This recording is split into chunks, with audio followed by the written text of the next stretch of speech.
Hasretinle hayal dalıram.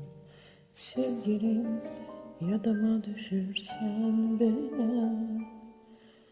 Sen bakışın bulut gibi, kiminse kalbine yarsan yine.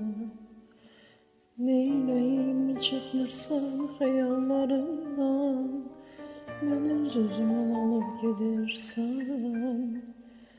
Güneşte, ayda, ulduzda değişir. Göğü hasretinle silkelersen.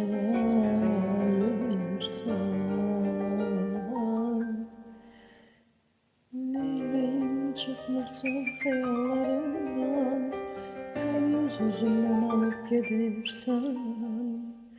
Güneşte, ayda, ulduzda değişir. Göğü hasretinle silkelersen. Göğü hasretinle silkelersen.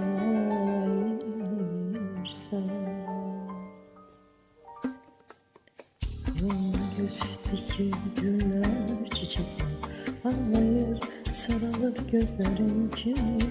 Boşuna yağışlar erenirden erir, müqəddəs sözlerin kimi.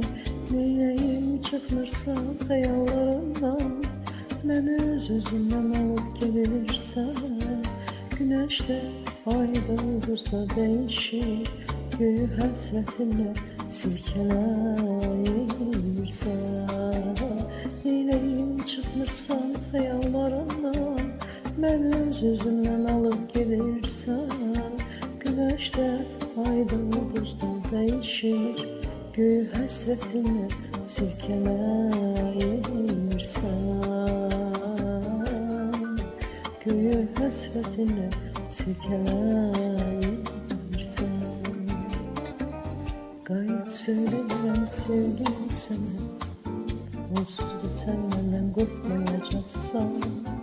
Biraz geç kalsam deyirəm sana, beni özümde tapmayacaksan. Gayet söyleyirəm sevgilim sana.